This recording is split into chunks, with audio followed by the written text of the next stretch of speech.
COVID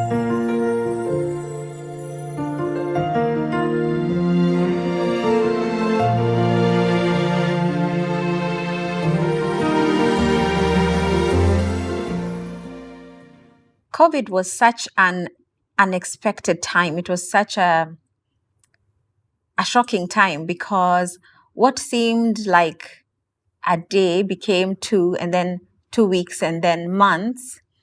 And we're in the middle of this thing that we couldn't make heads or tails of. And I just remember the isolation. I think the first couple of weeks, there was a slight excitement attached to it, that we're going to be sanitizing and wearing masks and doing all of that stuff. And then a month into it, 2 months into it, and you're stuck in a bubble, the loneliness really begins to creep in.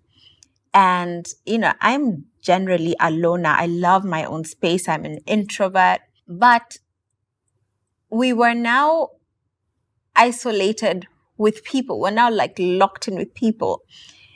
And you're not going to work. You're all just stuck in a bubble. And I know for me and for many other people, it just began to take a toll on our mental health, on our emotional well-being. And I kept wondering, when does this end? I don't think we were ready for the loss that came with COVID, the pain that came with COVID, the loneliness that came with COVID. It was so intense. And just feeling that detachment from people that you love, that you really want to see people you love. You even want to see your colleagues, and you want to go out to a restaurant. You want to do the things you've always done, but you couldn't. And we knew why we couldn't. But just like in everything, every season, I usually say there's beauty in every season. And maybe another day I can talk about the things that I picked during the season of COVID I now look back and I can say were a blessing. But I want to share a very special blessing that came to me in the time of COVID. Because you see, it was during COVID that we found out that we were expecting our second-born child, son. It was such a surprise. Number one, because I have shared with you my journey, and you know that for years I had unexplained infertility. And by the time I went through my first loss, that ended really quickly. And then I had Nathaniel, who was born early, and just going through that journey. It had taken so much to get to that point that I imagined if ever I were to have another child, it would probably take an equal amount of time. I didn't know that about a year after my son Nathaniel was born, I would be carrying another child. This was the blessing that came to us during COVID. But this pregnancy in particular, when I look back, was the hardest of all my pregnancies. It was such a difficult pregnancy, so hard on my body. It was so hard on my mind because with Nathaniel's pregnancy, I was surrounded by people. I had my friends. I had our greater family. We were still in isolation during COVID, and you're pregnant. You cannot, even going for a doctor's appointment, you're only limited to your spouse. Some places would not even allow spouses to go in. It was difficult to be pregnant during COVID. I think that's another conversation we need to have, like just how difficult it was to carry a child during COVID. But this pregnancy was just so hard on my body. I remember the nights where almost every night when everybody has gone to bed, I'd be sitting on the bathroom floor, throwing my guts out because almost anything just seemed to trigger the nausea. And people say morning sickness. This was all day sickness. I was sick. I was sick from dawn to dusk. I felt sick. I never felt like myself. But I kept my eyes on the prize because I knew that this was a miracle I had waited for so long. And so if I needed to put up with nausea and all of these things for a little while, I was willing to. My doctor worked with me and just made sure she tried the best that she could to make sure that I wasn't too sick, that I was staying hydrated. I remember going for the progesterone shots. Those were painful. Those were actually really painful. I remember you'd get if you get a shot on your right side, I couldn't sit on my right side. It was painful. Like I would be sore for a couple of days. Or if I get it on my left side, I couldn't sit or lie on my left side. They were actually very painful hormonal shots, but I knew the importance of those shots was to ensure that the pregnancy could be sustained. So just like Malachi went through getting the cervical stitch, or the McDonald's stitch, as some people call it, and I believed that everything was fine. Now, I've come such a long way in unpacking what my journey has been and what carrying Malachi meant to me, and also what it meant getting to the place where I never got to keep him. I never got to keep Malachi. And when I was thinking about coming here today to share this with you, I realized that I'm still on my journey. I'm still healing. And there's parts of my story that are still too painful for me to share. I know that maybe one day I will have the grace to share them. Maybe not, I don't know. But I've learned to take it a day at a time, a moment at a time. I've learned to pace myself. I've learned to be kind to myself. And I've learned also to preserve the memories of my child that brought me joy. And one of those things was the fact that I carried him in a time when the world was falling apart. I carried that precious miracle. I remember going in to have Malachi, and I remember having to leave the hospital without him. It was the most devastating thing that I have ever experienced. I don't think any woman goes into a hospital pregnant and imagines that they will come out empty-handed. We always imagine that we go in pregnant and we come out with our hands full. So here I was, leaving the hospital without a baby. It was so confusing for my mind, so confusing for my spirit. I was broken in ways I couldn't articulate. I remember being in a ward because I had had a baby, so I was in the maternity ward, and knowing that my child had finally slept, and I'm so grateful that I had the privilege to hold him, but knowing that my child had finally transitioned and hearing other babies crying and seeing other mothers going to nurse their babies, it was so painful. It was so painful. And I remember just getting home in a state of utter shock and numbness, having all these questions of what are we doing? What do we do? COVID, because of the rules and regulations, you couldn't keep a body for more than 72 hours. So it had to be a quick burial, or if you choose to have the hospital take care of a body for you, that was an option as well. And we chose to bury Malachi, and we buried him on Valentine's Day. That was the 72-hour mark for us. And so obviously for me, Valentine's Day took a completely different meaning.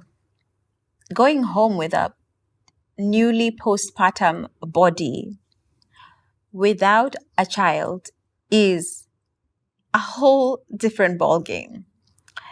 My body was ready to lactate, and there was no baby to breastfeed.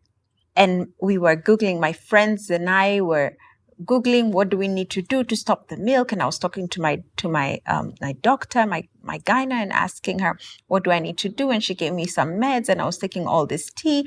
And we Googled, and we saw that if you put cold cabbage or lettuce patches on your breasts, it will stop the breast milk. And we were trying everything because I was engorged and I was in a lot of pain. It was painful, but it was more painful psychologically that my body wants to do what it knows to do, but we're telling it, don't do it. We went through that. No, we don't talk enough about postpartum constipation because, all I was trying to do in that moment was to numb the pain. And the people around me knew what a fragile state I was in. So if I decided to eat this, they were just glad that I was eating it. Nobody was thinking too much about, is she eating the right thing? Is she drinking her water? We weren't thinking too much about that. It was, oh, she ate that mandazi. Oh, she's eaten that pancake. She's eaten this. And we didn't realize that my body was going into a crisis. So I remember experiencing the worst case of postpartum constipation. It was so bad. It was so painful. It was so painful. And I just kept thinking, why? It's like one thing after another, after another. When does this nightmare actually stop? I also had a fresh CS wound. I had requested to be discharged from the hospital earlier, and my doctor agreed with me because it was too much emotionally to be at a maternity ward. So I came home, and I'm grateful that I was able to receive good care at home by the nurses that came and took care of me. I had so many questions for God, so many questions, because how did you allow this miracle to come and also allow this miracle to go? And so quickly, what was the purpose? And why did it have to be me? Why now? And now looking back, I'm like, if not me, then who? And I feel that no woman deserves that pain. No couple deserves to experience the pain of losing a child. It feels like the unnatural order of life. Malachi, for me, because he was a beautiful, beautiful boy, and I had so many dreams for him. I had so many plans for him. I had told his brother about him. We were waiting for him. I feel that in the 2 days that we got to keep him, I feel that he fulfilled something that he needed to fulfill. And in as much as it's taken me so long to accept that, because the reality of it is that as a mom, I wanted to keep him for as long as I could. But I got 2 days. So I said, okay, then Malachi fulfilled what he needed to fulfill during that time. But the question was, what was it? What was his assignment? And slowly, day by day, as the pain, going through the pain wearing out and experiencing that. Remember, I told you guys about that gift of numbness. There's that gift of numbness. I believe I call it a gift of numbness when you've gone through so much trauma that God gives it almost as like a buffer between you and the pain so that you don't feel the magnitude of what it is you're experiencing. I really got that gift in that season where I almost felt like I was on autopilot, not fully understanding what was going on. Because if my whole being, my whole essence fully understood it, I think I would have completely fallen apart. It was too painful. But slowly, God allowed the numbness to ease off, and as it eased off, like with a wound, when your numbness starts to ease off, you start to feel the pain. So the days leading up, the days following, became more and more painful as the numbness wore off. My sleep was interrupted. Everything was just chaos. It felt like chaos. And then, just like God, light began to come into my life. It felt like glimpses of light began to come into my heart, to come into my spirit. I can't tell you how long it took, but I know it began to happen. And it was happening in different ways. I had such a good support around me. We're still in the time of COVID, so there were not too many people, but there were the right people around me. And of course, our closer family and close friends. And I had all these people who I didn't even know across the country praying for me. Messages would come in. I was off social media, but my friends would share, I want you to read this. Somebody sent me this, and I would read some of those messages, and they would lift my spirit. It almost felt like the only way I can describe it is, almost like if you're sitting in a bed and those moments where you're just completely undone and someone crawls into the bed with you and they don't have to say anything and you feel like, okay, I will be okay. That's what it felt like. It felt like people just came from all over and pulled their strength together to tell me it's going to be okay. That it's going to be okay.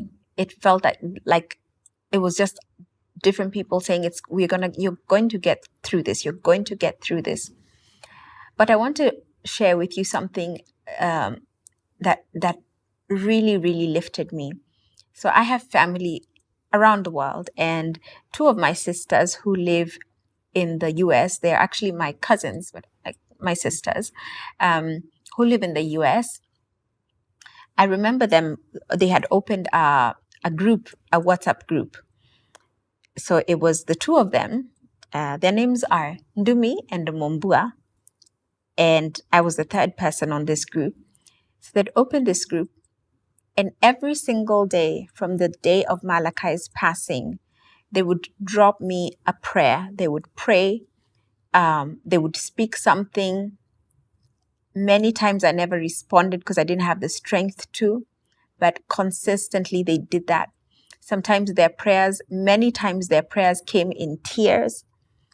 And when I began to respond, my prayers came in tears, but it became such a healing pool for me where I could just be, where there were no questions being asked, where my spirit was just being fed and lifted.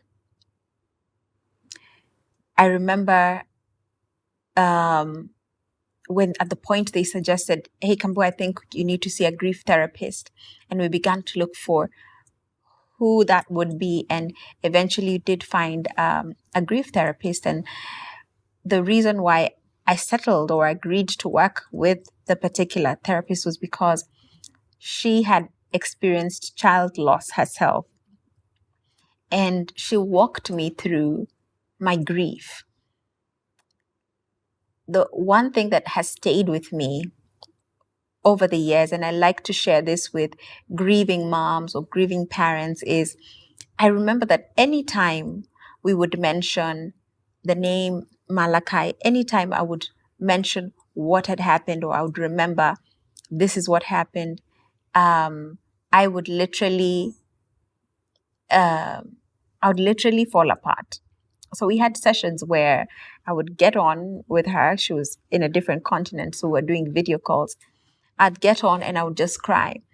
And I remember her telling me, Kambua, I want us to switch the memory that you have of your child, of your son.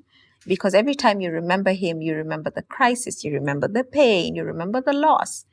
How about we change that bridge? And she asked me, I remember her asking me, where do you think Malachi is? And I said, well, I think he's in heaven, because I'm a believer, and I believe that when our lives here on earth end, we go to God the Father. So I said, well, I believe he's in heaven. And she said, okay, what do you think he's doing in heaven? I said, well, I think that if it's like 4 or 5 o'clock, he's probably coming from heaven daycare right about now with his little backpack and the angels taking care of him and all of that. And we chuckled about it. But for me, it switched the picture that I had of my son. And she said, I want you to strengthen that bridge, the bridge between anytime you think about your son, you don't think about the hospital, don't think about this is how he died. Let's strengthen the bridge that brings us hope. And that's the bridge I have worked to strengthen over the years, is to know that my son is okay. He is okay. He is more than okay. I mean, he is being taken care of by the angels, and he's with Jesus, and has his needs met in a way that I never could. The other thing that I felt really stood out for me was one time when I spoke to my brother-in-law, Pastor George, and I told him, I want, can you bring people to sing some songs? I just feel like I want to sing some songs. And I didn't explain it too much, but he caught it. He understood exactly what I was asking for. So I remember him bringing our worship pastor and two of our worship leaders and another pastor from the church, and they came over. And our worship pastor had a guitar, and some of my friends were home because people would come to sit with me, and so we had a bit of like a fellowship, not too many people, but just enough. And I remember that day when they sang song after song after song. When the songs first started, I couldn't sing. I just couldn't sing. I couldn't find my voice. But by the time we were done singing, I could see my spirit was lifted. The melody was coming out of my mouth as well. Not strong, but it was there. And I remember us singing the goodness of God. We sang, "You're a good, good Father." We sang, "I see the evidence of your goodness all over my life." I see the evidence of your goodness all over my life. And the words made me reflect that on what God has and had been for me up until that point, that all around, even the fact that I was able to conceive Malachi was the evidence of God's goodness, and that this situation didn't change who God is, that he still remained to be a good, good father. I remember my husband's words when Malachi was transitioning. I remember him saying that God is still he's still a good God. He is still a good God. And he said it over and over so many times. He's still a good God. And I've had to hold on to those words like a lifeline, that he's still a good God, that he's still a good father. When my cousins, the two who had the group where they would pray and send scripture and send words of encouragement, one time, my cousin, one of them, began to do something very interesting. She went into her community of mothers and sisters and began to seek out stories of women who had gone through some form of loss or the other. Some were miscarriages, failed IVFs, child loss, stillbirths, all sorts of stories of loss, maternal loss. And these were people that many of whom I knew as well, but I didn't know their stories. I didn't even know that the degree of separation was so small. Like people I have known for a good chunk of my life, I didn't know that these were their stories, but they were all around me. And every day a different story would come in. So my cousin would reach out to this person and say, for instance, hey, Janet, would you mind sharing your story with my cousin Kambua? Can you send me a voice note sharing your story about what happened with your loss? And they would record. These voice notes were coming in. I wish I still had those voice notes because I long lost that phone line. But those voice notes carried me in a way I cannot tell you, because I suddenly realized I was not isolated. I was not alone. I was not the first one. I had experienced something traumatic, but so had so-and-so and so-and-so and so-and-so. And they pulled through. They pulled out of it. I remember one lady, actually, I think her name is Janet, actually. But I remember her sharing her story of her loss and just everything that came with it. And then she said, in Kikuyu, she said, Gaineo Kaga.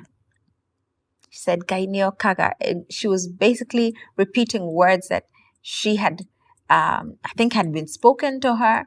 And she was speaking them to me in my darkness. She was saying, Gaineo Kaga, that God comes. He comes. I didn't know what that meant at the time.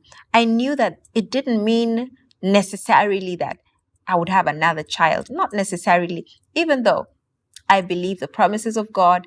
I had hope and faith that God would give us more children, but I knew that the kind of healing or the way in which I needed God to come, the way in which I needed to encounter him was not through having another child. It was through him healing my heart. It was through him speaking to me in the way that nobody else could. And you know what God did? He really did. And that is why I'm able to sit here today and share my story with you, at least the parts that I'm able to share with you. What the community of women did by recording those voice notes. And I want this to act as my thank you to all of them, because I don't even have contacts for most of those women. But what my sisters did for me, what those women did for me, changed my life completely. And I realized that my having Malachi and having lost Malachi was not just for me. It was also for a woman like you who's watching me today, devastated because you just learned that the baby you've been carrying has gone still in your womb. Or you just learned that you miscarried a few weeks ago. Or you just learned that those embryos did not transfer the way that you thought that they would. Or you just learned that your ovarian reserve is low and you probably cannot conceive naturally. Or you just learned that that adoption you've been waiting for has fallen through. Whatever it is, that place of desperation you are at. I'm grateful that I went through that fire so that I can sit here today to tell you that you will pull through. You will go through it. It will not kill you. It will not burn you. It will not drown you. You will come out on the other side. So starting Being Kambua, the birthing of Being Kambua was so painful, as you can imagine any kind of birth is. Women who've gone through vaginal births will tell you that contractions and labor are no joke. It's painful. And for me, I look at it as a proverbial birth where I lost things. I lost children. I've cried. I have been broken. I have lost everything that I could have held on to for myself in order for this to be birthed, so that I can tell you that you're going to be okay. So in the same way that those women were putting together those messages, we're coming here on Being Kambua to put together the stories of different men and women who've experienced all sorts of different challenges, but they're still here. That's the bottom line. They're still here, and so will you be. And so will you be. Being Kambua is a place that offers you hope. It's a place that gives you a lifeline. It's a place of reference. I know some of you who watch and you say, thank you for this show. I don't relate to it, but a day is coming. Not because you will experience loss, but you will know somebody who will experience loss. You will know somebody who cannot conceive. You will know somebody who doesn't know what to do. They've run out of options. You will know somebody and you will be able to refer them for, hey, there's a podcast that you can watch. So I'm so grateful to all of you for being a part of this community of Being Kambua. I thank you all who have been in my journey on a personal level, on a level that I may never know. Thank you for lifting me. Thank you for speaking words of life over me. I speak those same words of life over you, that you will be okay, that you will rise again, and that whatever it is you're trusting God to do for you, He is faithful and He is able to do it. I'm really looking forward to this season of Being Kambua, because we're not only bringing you stories, we're also pulling in the experts. We're bringing in medical doctors. I look forward to speaking to Dr. Cheng, who's a menstrual doctor. She will be here to just help us understand what our cycle looks like, what it means. I'm excited to speak to Dr. Thuo, who is a reproductive health specialist. He'll be here to talk to us about what are our options when we've been trying and trying. TTC, those who are trying to conceive know what those acronyms mean. TTC. These are shows that you cannot afford to miss. I really look forward to speaking to Dr. Kireki, who has been championing postpartum hemorrhage among women. It's still among the leading causes of death among pregnant women in Kenya. Postpartum hemorrhage. We have to have these conversations because our women cannot keep dying of the same things. What needs to be done? Is it us who need to be more vigilant? Is it the doctors who need to be more attentive? Is it something else altogether? Is it all of us who need to pull together? I think so. I think so. So this is a season that you cannot afford to miss. And on our Being Kambua pages on Instagram, we keep asking you to send in your questions. Please keep sending in those questions. I don't have the answers, but the medical experts do. And even where the medical experts cannot answer, I know one who answers our deepest questions. And that's the one I offer you today as well. That God has answered questions that I had that nobody could answer. And then I still have some pending questions. Maybe on this side of heaven, I'll never get those answers, and I'm okay with that. So from my heart to yours, welcome to season 4 of Being Kambua. And then he tells me, you know what? I want to take you for lunch. My mom used to ask me, "Where kuna mtu anakusumbuanga?" Hakuna mtu anakusumbuanga.